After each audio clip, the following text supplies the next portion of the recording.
Took me 3 years before I recovered and was able to work again.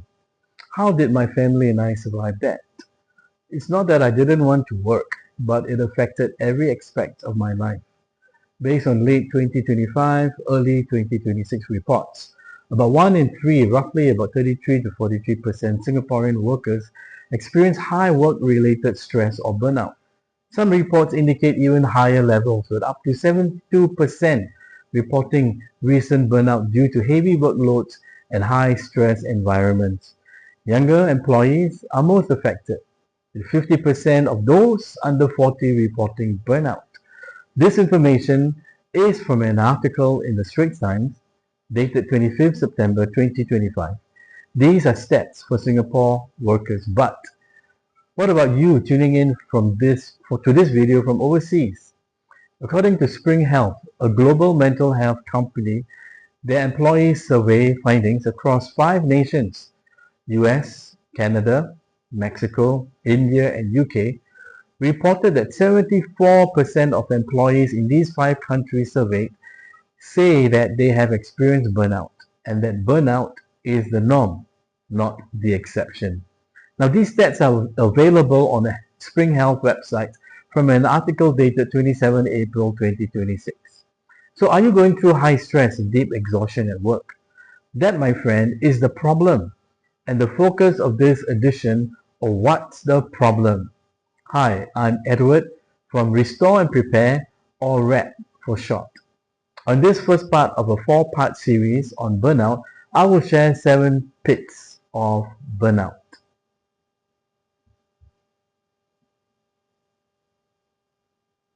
If you are a family man or woman, your burnout will affect your family as well.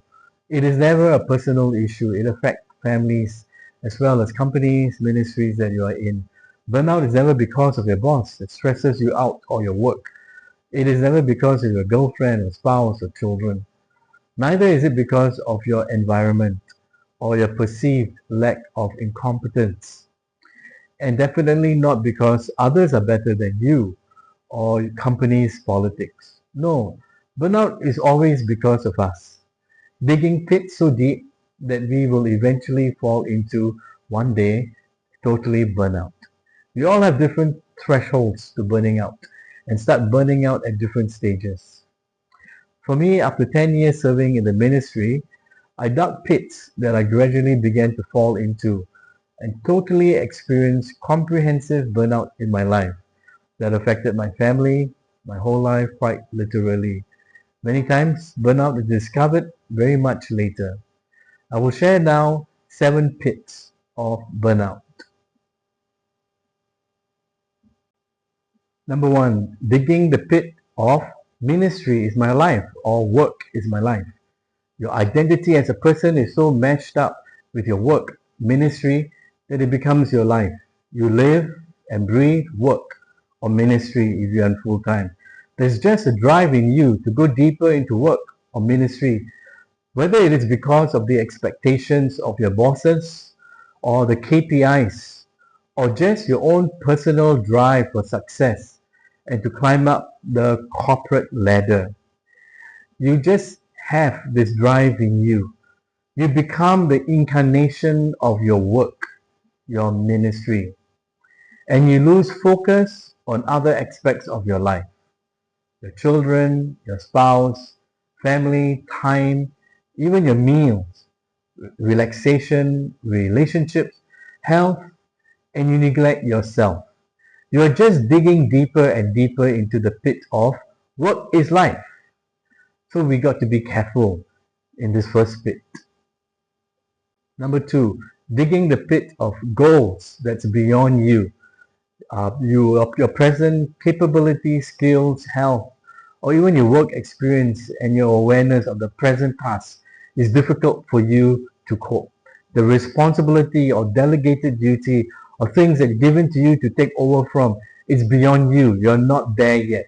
So what do you do when it's your boss who assigns you such a task? Of course, you can't say no, right? But it's helpful if you are aware of what you can do and what you cannot. What is within you to do and what is not. So, if you need support, help, You should discuss with your superior. Don't just stick it on to prove something to your bosses or your colleagues or yourself. Don't dig a pit of goals that's beyond you, else you fall into it and you burn out. Number three, digging the pit of adrenaline rush. Too much stress can be unhealthy, even a health risk, and definitely a burnout pit that you dig up. So I'm going to share something about stress that if left unmanaged can lead to serious burnout consequences. The initial response of acute stress. When you face stress, the brain signals the adrenal glands to release adrenaline and cortisol. Adrenaline triggers the fight or flight response, increasing heart rate and providing a quick energy burst. Next comes chronic stress or the wired phase. If stress is relentless, the body stays in this high alert, fight or flight mode. This leads to prolonged adrenaline exposure, causing irritability, anxiety, and sleeplessness.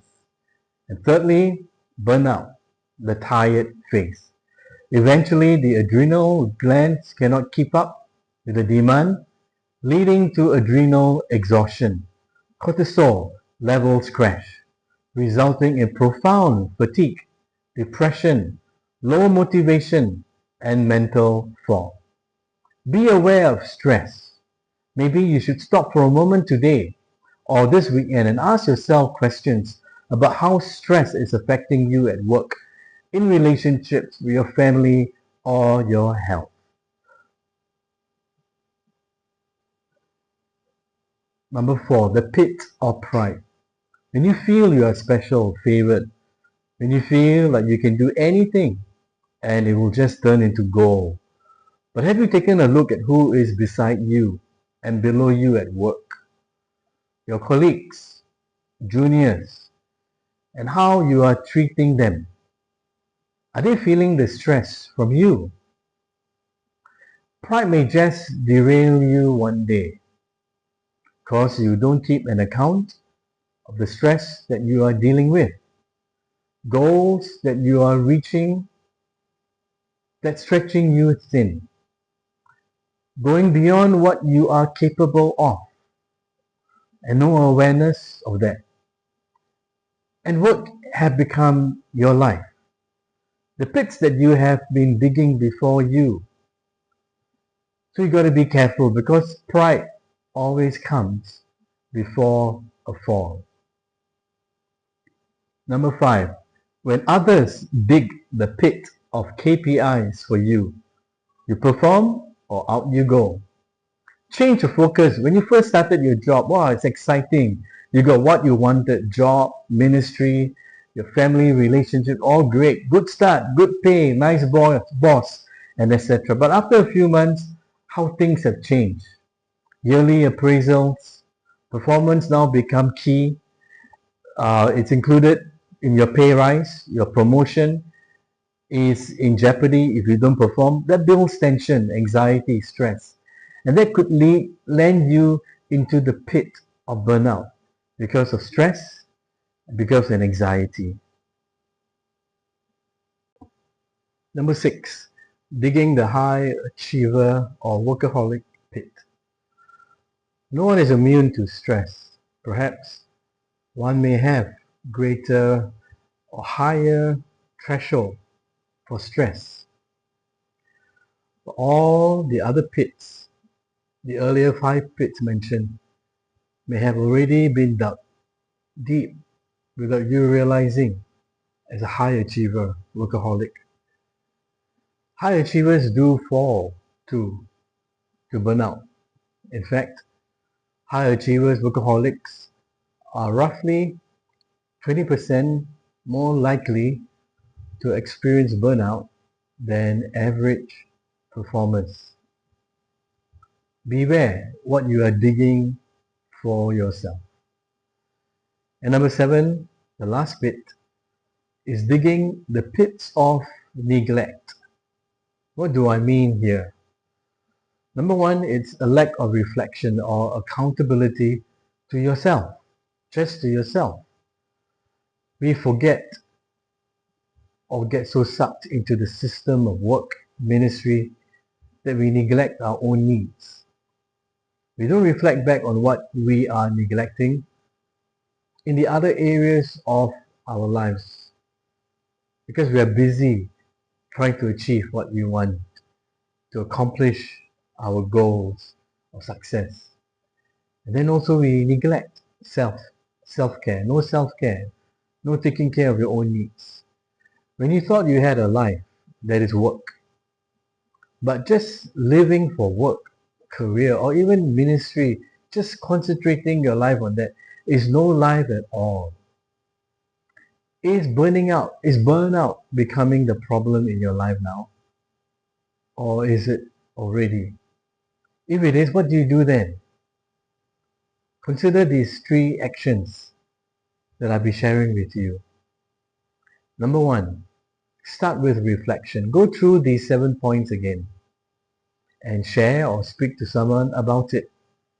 It can be a family member, it can be a colleague, and get their feedback, their honest feedback, and don't be defensive when they say things. Just learn to accept and listen to what they are saying to you or the feedback they give you. Number two, take a holiday to relax and just cut off yourself from work ministry for a while during that holiday. Just focus on yourself, focus on your family, be there with them and be there for yourself. Learn to play, do some recreation, see the flowers. And number three, make concrete plans to avert burnout by seeking professional help, a coach, a counselor, to get your whole life in order and well again. And this time you have to make tough decisions, very tough, and you have to stick to it. I'm going to give you some links to consider to connect with organizations in regards to getting help. Now, help is not a bad word. It can actually change your life for the better and save you from a massive burnout. So the links will be highlighted below here. Take note of them. These are all Singapore links.